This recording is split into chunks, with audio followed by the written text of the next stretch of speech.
message vous est présenté par l'Assemblée chrétienne Le Tabernacle. www.letabernacle.net. Il y a des choses qui ne sont parfois pas faciles à dire, mais il faut les dire.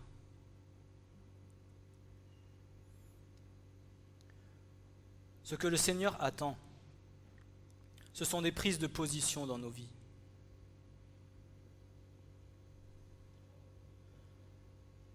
Ce que le Seigneur attend, ce sont des prises de position dans nos vies.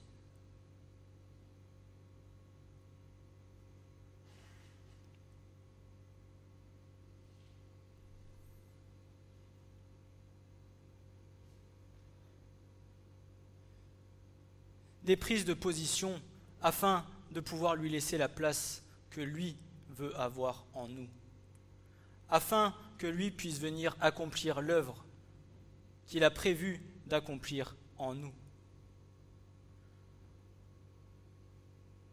Nous sommes co-participants à l'œuvre de Dieu.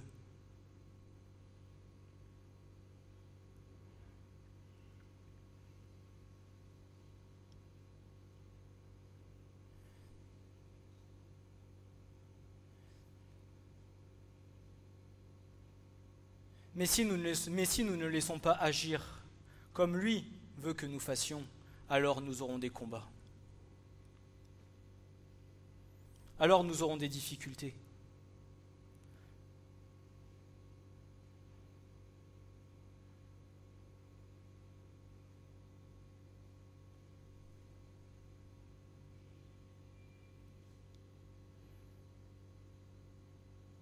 Il attend que nous laissions pleinement le Saint-Esprit agir.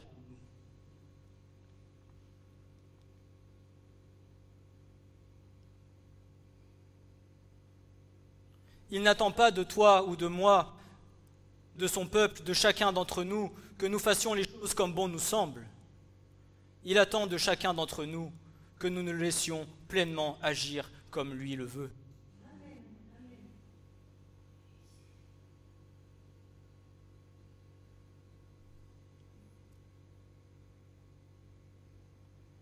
Il n'attend pas que tu fasses de ta vie et que je fasse de ma vie ce que moi je désire. Il attend que je fasse de ma vie ce que lui veut que j'en fasse.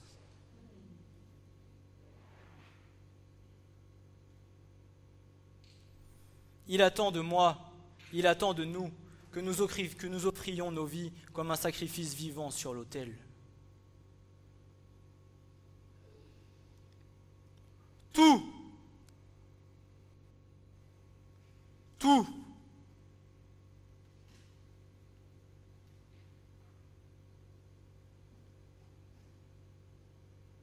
par amour, tout.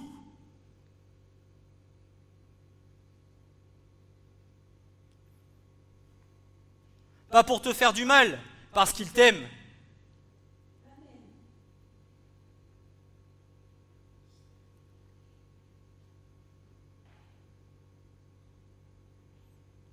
Pas pour te blesser, parce qu'il a une œuvre à accomplir avec toi.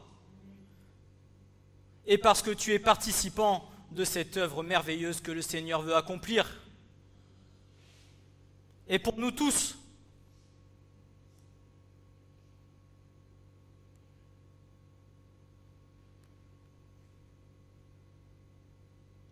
Le titre de ce message, c'est « Tu es membre de l'œuvre de Dieu ».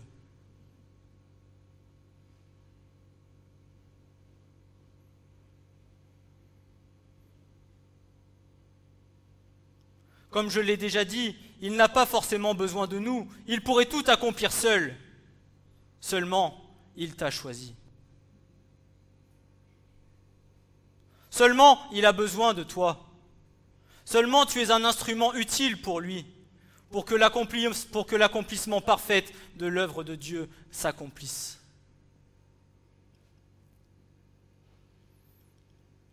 Mais une chose, et vous voyez, il en faut du temps pour comprendre. Il en faut du temps pour comprendre.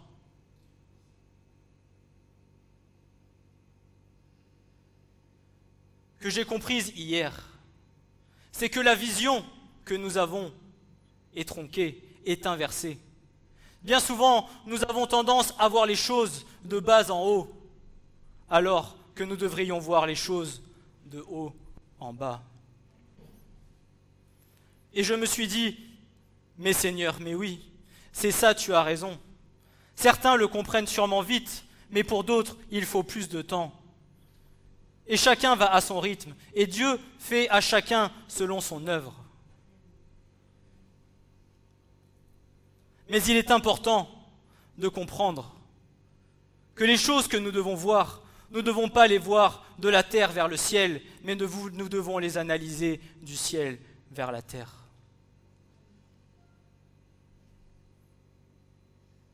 Et je me suis dit, mais oui Seigneur, c'est une clé.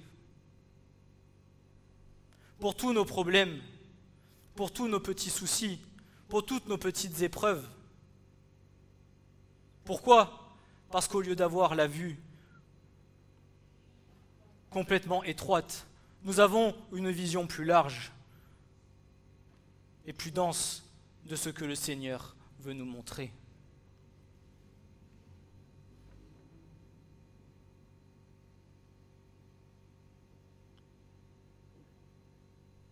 Et j'en reviens au message d'il y a 15 jours. Dieu de révélation ou Dieu de religion? Un Dieu à notre image, un Dieu comme nous le voulons nous, ou seulement le roi des rois, le Seigneur des seigneurs, l'Éternel notre Dieu, Hachem, Yod et Vav et, celui qui est l'Éternel, celui qui a tout créé, celui à qui nous appartenons, celui qui nous a formés, celui que nous servons. Quelle vision avons-nous de notre Dieu ?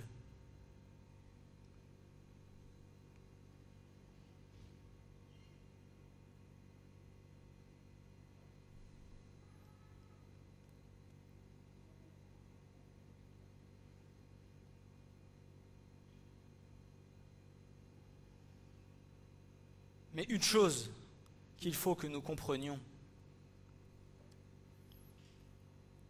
et une chose que nous ne devons pas oublier, et qui est une clé, c'est la puissance du Saint-Esprit.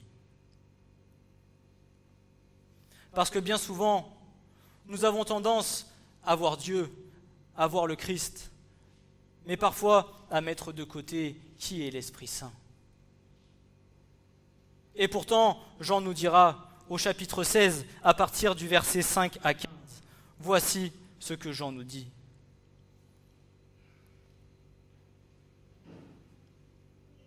Voici ce que l'évangile de Jean et ce que Jésus dira.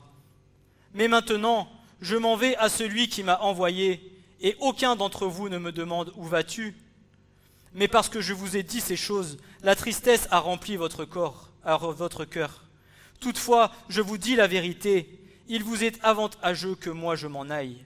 Car si je ne m'en vais, le Consolateur ne viendra pas à vous, mais si je m'en vais, je vous l'enverrai. Et quand cela sera venu, il convaincra le monde de péché et de justice et de jugement. De péché parce qu'il ne croit pas en moi, de justice parce que je m'en vais à mon Père et que vous ne me voyez plus, de jugement parce que le chef de ce monde est jugé. J'ai encore beaucoup de choses à vous dire, mais vous ne pouvez pas les supporter maintenant. Mais quand celui-là, l'Esprit de vérité sera venu, il vous conduira dans la vérité, car il ne parlera pas de lui-même, il ne parlera pas de par lui-même, mais il dira tout ce qu'il aura entendu, et il vous annoncera les choses qui vont arriver. Celui-là me glorifiera, car il prendra de ce qui est à moi, et vous l'annoncera. Tout ce qu'a le Père est à moi, c'est pourquoi j'ai dit qu'il prend du mien et qu'il vous l'annoncera.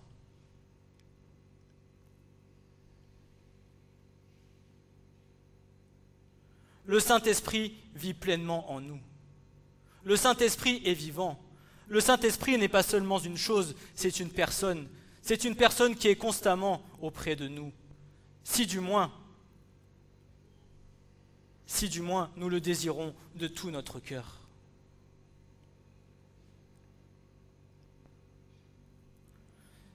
Si du moins nous marchons dans le chemin sur lequel il nous conduit.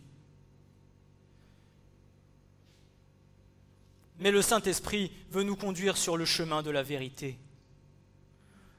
Le Saint-Esprit veut nous rappeler toutes les paroles que Jésus a dites. Pas plus, pas moins, mais toutes les paroles afin que nous marchions et que nous arrivions là où il veut nous emmener. Que nous puissions accomplir par lui seul tout ce que lui veut accomplir en nous.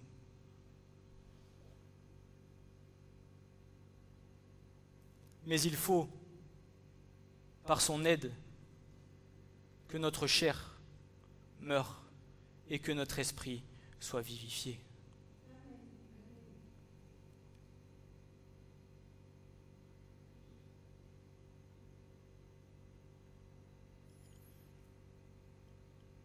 Et ce que l'Esprit de Dieu veut faire, c'est transformer nos cœurs, c'est transformer nos vies, c'est transformer notre âme, c'est transformer nos pensées.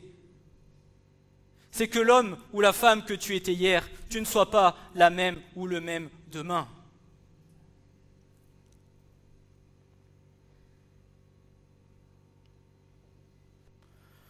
Tous les chrétiens qui se disent être remplis de l'Esprit de Dieu, si au bout de 40 ans, tu t'aperçois que rien n'a changé dans leur vie, alors pose-toi des questions.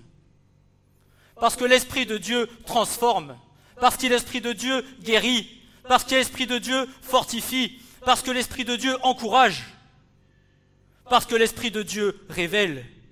Et c'est par sa parole et par la révélation de la parole de Dieu que nous sommes transformés.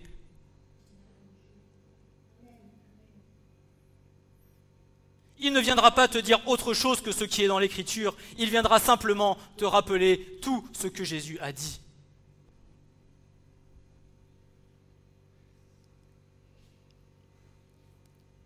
Simplement.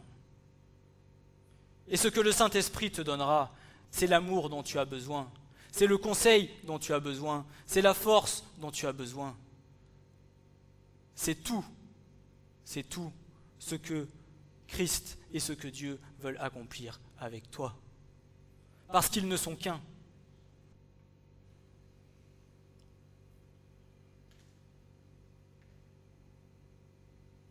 Mais est-ce que nous laissons dans nos cœurs l'œuvre du Saint-Esprit se faire pleinement? Est-ce que nous sommes sans cesse à l'écoute du Saint-Esprit? Est-ce que nous connaissons réellement qui est le Saint-Esprit? Qui est-il? Comment te parle-t-il? Entends-tu le son de sa voix? As-tu une relation de cœur à cœur avec lui?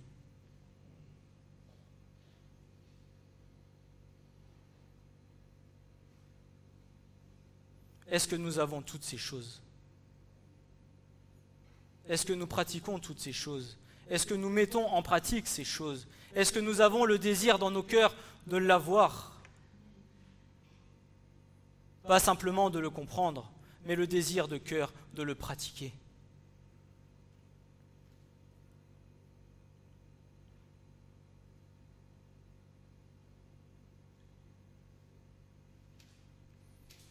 Parce que mon frère, ma sœur, tu fais partie de l'œuvre de Dieu. Et il ne t'abandonnera pas. Cherchez-moi de tout votre cœur, et moi, je me laisserai trouver par vous.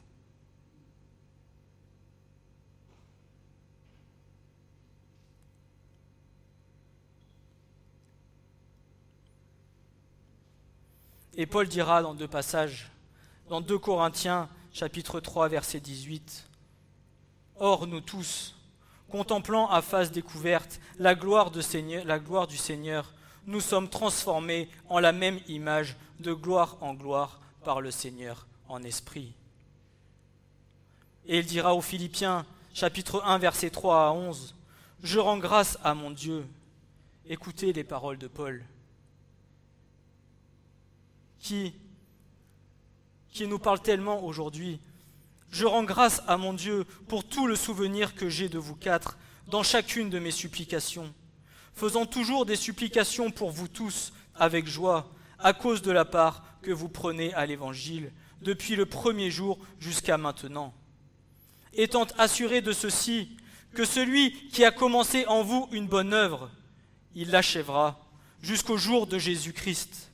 Comme il est juste que je pense ainsi que vous tous, parce que vous m'avez dans votre cœur, et que dans mes liens, et dans la défense et la confirmation de l'Évangile, vous avez tous été participants de la grâce avec moi.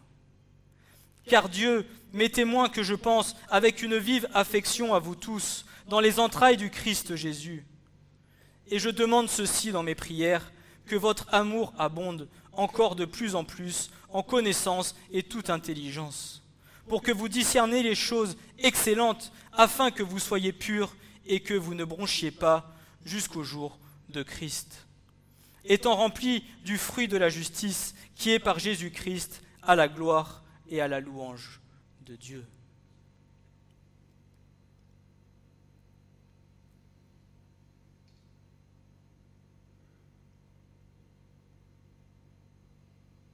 Et nous parlions ce matin de la foi.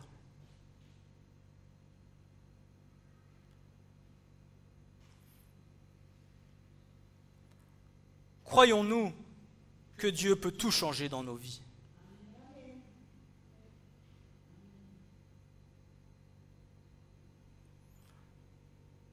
Dans ta tête ou dans ton cœur?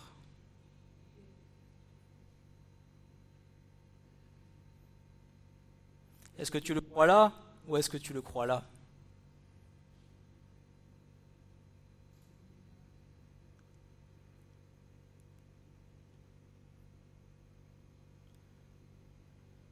Je vous dis ces choses parce que je suis passé et que parfois encore je passe par là.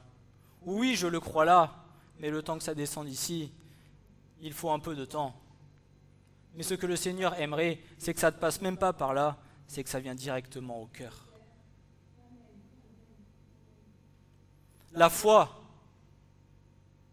la vraie foi, la foi vivante, la foi opérante, la foi agissante.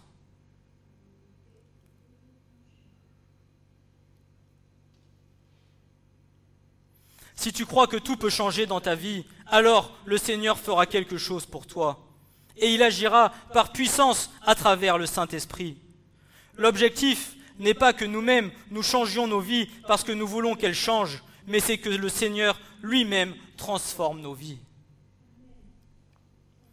L'objectif n'est pas que par moi, que par toi, par nos propres moyens, par nos propres forces, nos vies changent.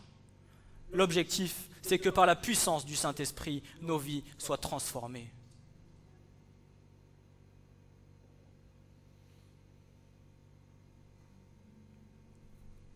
Qui a voulu ce matin recevoir de l'Esprit de Dieu pour être transformé? Et est-ce que tu crois dans ton cœur que le Seigneur va agir?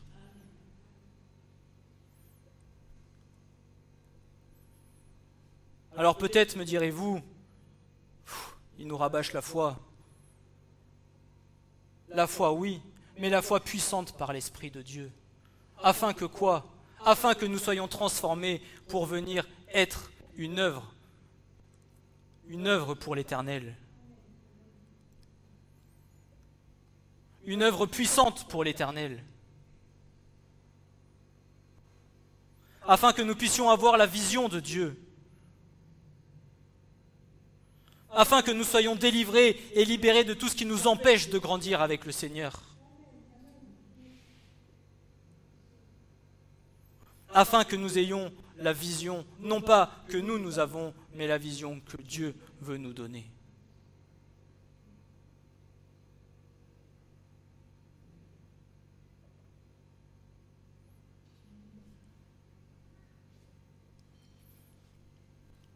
Pas la vision terrestre, la vision céleste.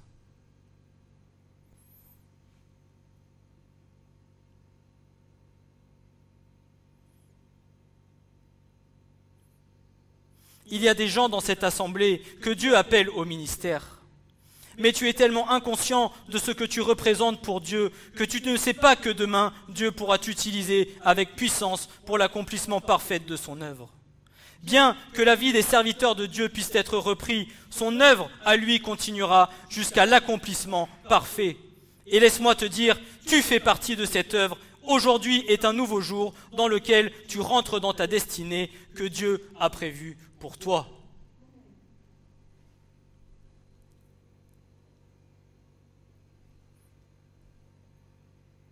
Que Dieu a aussi prévu pour moi, pour chacun d'entre nous, pour tous ses enfants, pour tous ceux qu'il a choisis. Ne doutons pas de ce que le Seigneur veut faire, mais ayons la ferme assurance de ce que le Seigneur veut accomplir avec nous.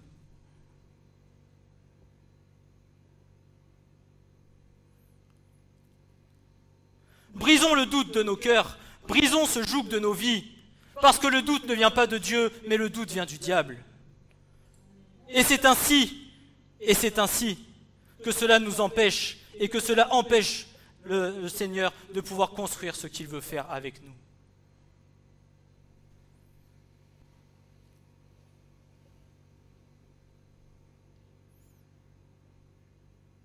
Crois seulement. Crois seulement.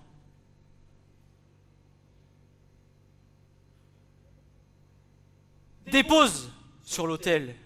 Déposons sur l'autel nos vies. Donnons-lui tout, tout ce qui nous appartient, tout ce qui nous tient captifs.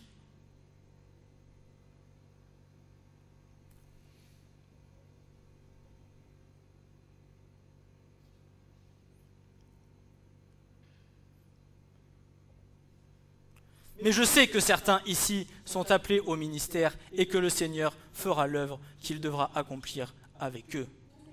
Avec puissance, avec autorité, avec vérité, avec humilité et avec sincérité.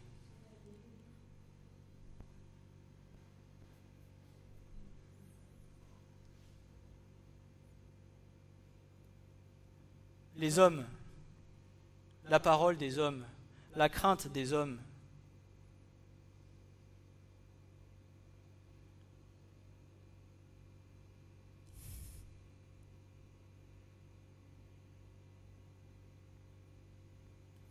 ne regardons pas au regard des hommes. Soyons vigilants sur la parole des hommes, mais écoutons avec puissance ce que l'Esprit de Dieu dit à ton cœur, ce que l'Esprit de Dieu dit à l'Église, ce que l'Esprit de Dieu te dit à toi. Et c'est pour cela que j'ai commencé en disant, mais qui est l'Esprit de Dieu? Parce que l'Esprit de Dieu parle aux enfants de Dieu. Si du moins nous sommes à l'écoute et que notre relation est vraie avec lui. Et c'est là le début du chemin.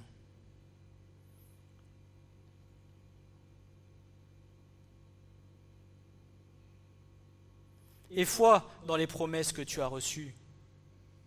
Et foi dans ce que le Seigneur a mis sur ton cœur.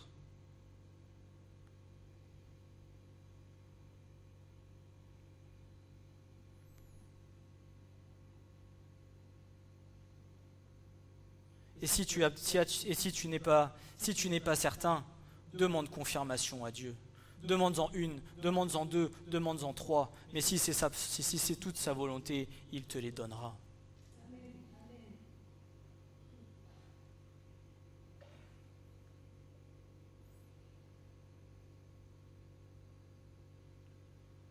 Parfois dans ta vie, tu vas recevoir une confirmation, deux confirmations, trois confirmations.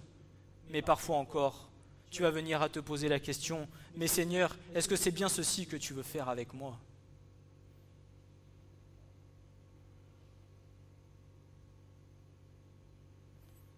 Eh bien, redemande une confirmation et il te la donnera. Mais brise le doute, brise la peur, brise la crainte.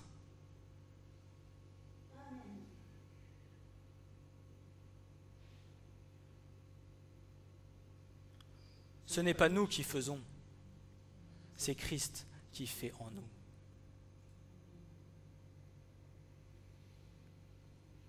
Hugo Teruel, ce n'est rien. Je ne suis qu'un instrument pour que le Seigneur utilise.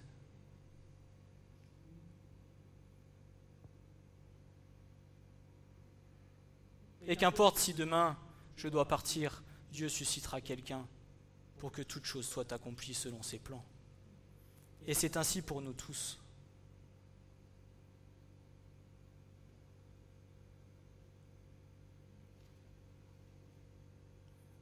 Toute la gloire revient au Seigneur notre Dieu.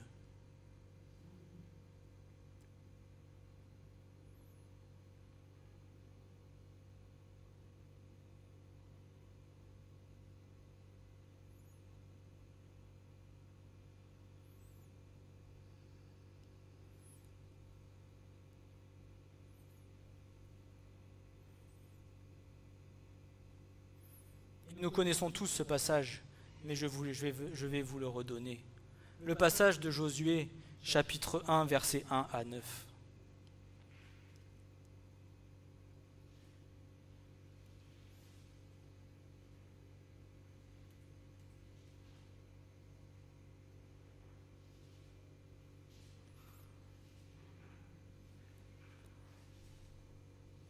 Le passage après la mort de Moïse, avant de rentrer dans le pays de la promesse.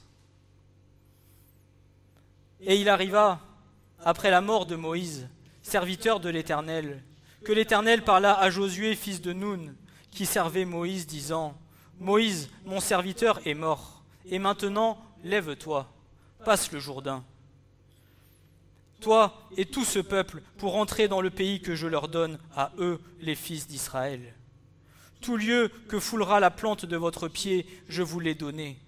Comme j'ai dit à Moïse, vos frontières sont depuis le désert et ce Liban jusqu'au grand fleuve, le fleuve Euphrate, tout le pays des Essiens et jusqu'à la grande mer vers le soleil couchant. Personne ne tiendra devant toi tous les jours de ta vie, comme j'ai été avec Moïse. Ainsi je serai avec toi, je ne te laisserai point et je ne t'abandonnerai point. Fortifie-toi et sois ferme, car toi, tu feras héritier à ce peuple le pays que j'ai juré à leur père de leur donner. Seulement, fortifie-toi et sois très ferme, pour prendre garde à faire selon toute la loi que Moïse, mon serviteur, t'a commandée. Ne t'en écarte ni à droite ni à gauche, afin que tu prospères partout où tu iras. Que ce livre de la loi ne s'éloigne pas de ta bouche et médite le jour et nuit, afin que tu prennes garde à faire selon tout ce qui est écrit, car alors tu feras réussir tes voies et alors tu prospéreras.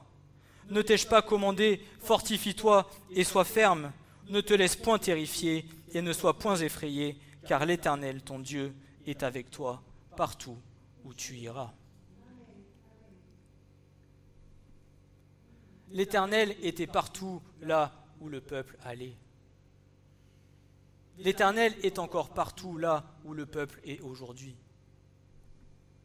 Mais chaque jour de ta vie, le Saint-Esprit, le Seigneur et ton Dieu sont avec toi tous les jours de ta vie, partout où tu iras. Mais ne nous écartons ni à droite ni à gauche, mais soyons attentifs à ce que l'Esprit de Dieu dit, afin de ne pas nous détourner de son chemin. Afin de pouvoir être sur le chemin pour accomplir l'œuvre que le Seigneur veut accomplir avec toi.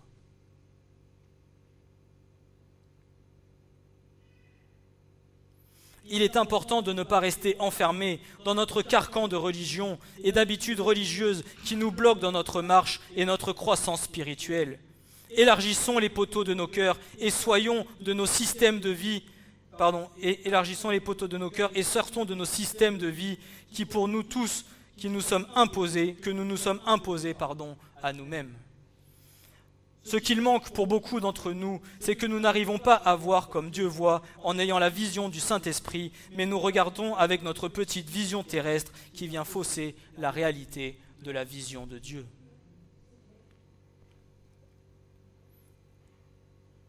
Le système dans lequel nous vivons et dans lequel parfois nous pouvons venir à faire des reproches à Dieu ne vient pas de Dieu, mais vient de nous-mêmes, de celui que nous nous sommes imposés. Nos petites habitudes, notre petite façon de vie, les petites choses qui nous conviennent bien. Et pourtant, le Seigneur attend autre chose de nous.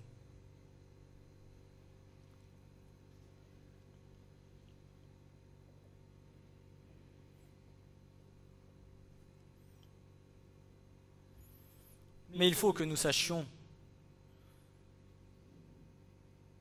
que dans nos petites habitudes et que dans nos petites façons de vivre religieusement, sachez qu'il y en a un qui se régale, c'est Satan.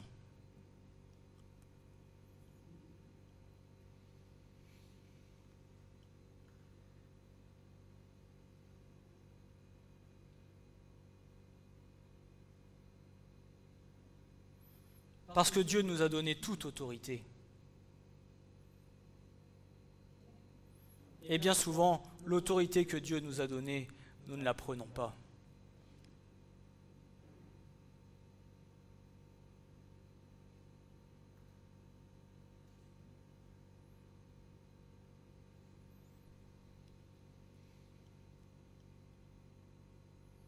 Et si nous ne prenons pas l'autorité que Dieu nous a donnée, Satan, il est tranquille en se disant, lui c'est bon,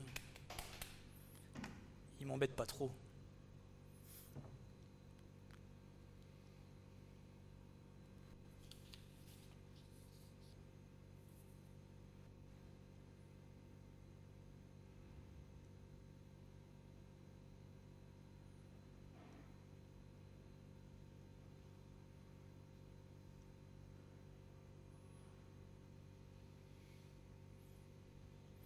Le regard de l'Église doit changer et sortir de sa tente. C'est-à-dire sortir de nos habitudes, de nos conforts, de nos manies, de nos petites manières religieuses, afin que par ses membres, l'Église grandisse et que le Seigneur accomplisse toute l'œuvre de ce à quoi elle est destinée, en ayant non pas la vision des hommes, mais la vision de Dieu. Et Paul dira dans 2 Corinthiens 10, versets 1 à 6, « Or moi-même, Paul, je vous exhorte par la douceur et la débonnairete du Christ, moi qui présent, quant à l'apparence, suis chétif au milieu de vous, mais qui, absent, use de hardiesse envers vous. Mais je vous supplie que lorsque je serai présent, je n'use pas de hardiesse avec cette assurance avec laquelle je pense que je prendrai sur moi d'agir envers quelques-uns qui présentent que nous marchons selon la chair. Car en marchant dans la chair, nous ne combattons pas selon la chair, car les armes de notre guerre ne sont pas charnelles, mais puissantes par Dieu pour la destruction des forteresses, détruisant des raisonnements et toute hauteur qui s'élève contre la connaissance de Dieu, et amenant toute pensée captive à l'obéissance du Christ, étant prêt à tirer vengeance de toute désobéissance après que votre obéissance aura été rendue complète.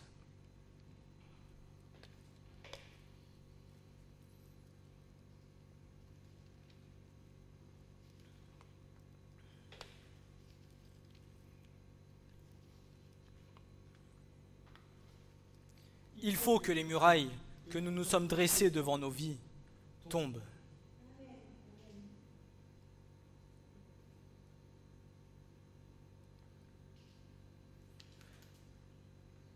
Il faut que les murailles que nous nous sommes mis devant nos propres vies tombent.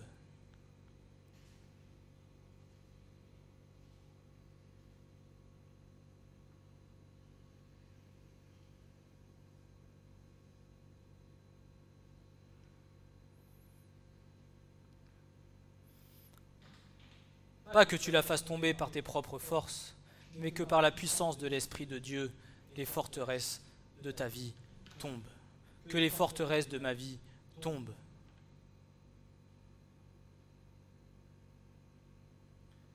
Parce que tant que nous aurons un mur devant nous, il sera difficile d'avancer et de grandir dans le Seigneur.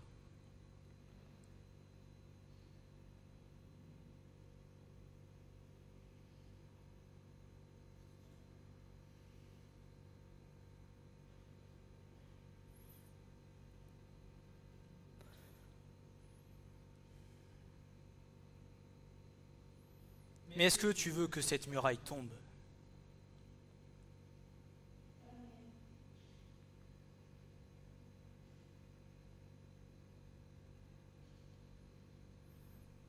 Est-ce que tu as la foi pour croire que Dieu peut faire tomber les murailles de ta vie ?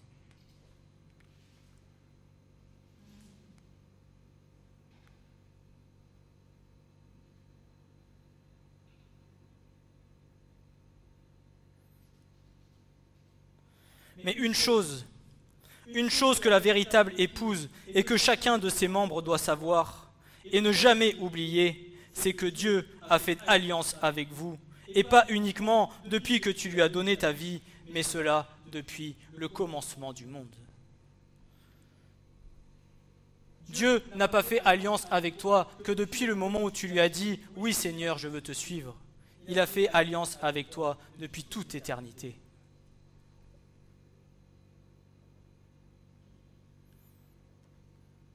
Mais nous devons avoir la foi et l'assurance que tout est possible en celui qui croit.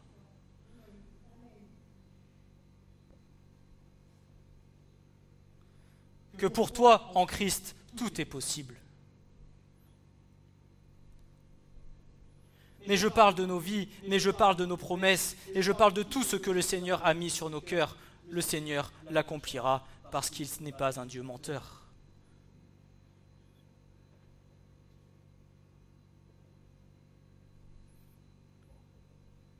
Et regarde une forteresse. Regarde-la quand tu es en bas et que tu regardes vers le haut. Elle paraît immense.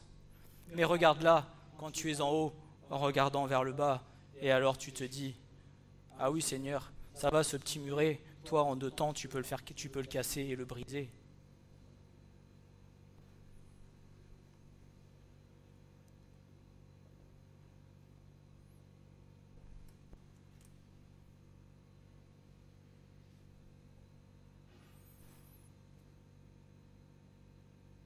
Celui qui vit en moi est plus grand que celui qui vit dans le monde. Celui qui vit en toi est plus grand que celui qui est dans le monde.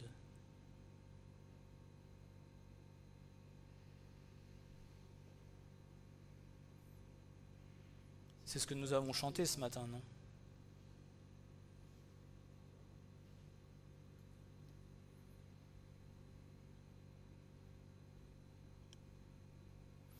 Aujourd'hui, nous luttons constamment contre les forces spirituelles du mal. Par conséquent, les armes charnelles telles que l'ingéniosité humaine, les talents, la richesse, les techniques d'organisation, l'éloquence, la propagande, les dons personnels sont eux-mêmes inefficaces pour abattre les forteresses de Satan. Les seules armes appropriées pour détruire les forteresses de Satan sont celles que Dieu nous a données. Ces armes avec lesquelles Dieu nous demande de combattre sont puissantes parce qu'elles sont spirituelles et qu'elles viennent de l'Éternel, le Dieu des armées. Dans l'Épître aux Éphésiens et dans la première de Timothée, Paul viendra à en énumérer quelques-unes. La consécration à la vérité, la vie droite, la proclamation de l'Évangile, la foi, l'amour, l'espérance du salut, la parole de Dieu et la persévérance dans la prière. Grâce à ces armes, l'Église sort et sortira vainqueur de son combat contre l'ennemi.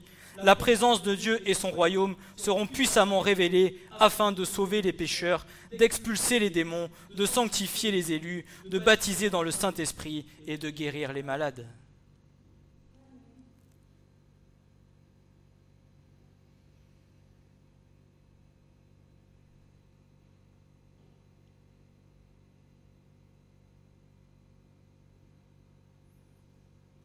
Parce que nous nous créons nous-mêmes les forteresses, nous empêchons le Saint-Esprit d'agir dans nos vies.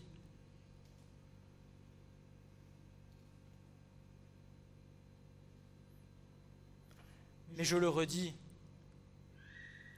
ce n'est pas une honte de demander de l'aide dans la prière. Ce n'est pas une honte d'avoir besoin des frères et sœurs pour prier. Ce n'est pas une honte de chercher à être fortifié par un frère ou par une sœur.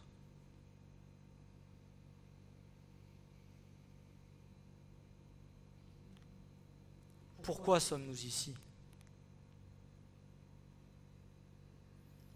Pour que chacun vive sa foi individuellement et rentre chez soi, ciao, à dimanche prochain ? Ou pour que nous puissions avoir confiance les uns dans les autres ?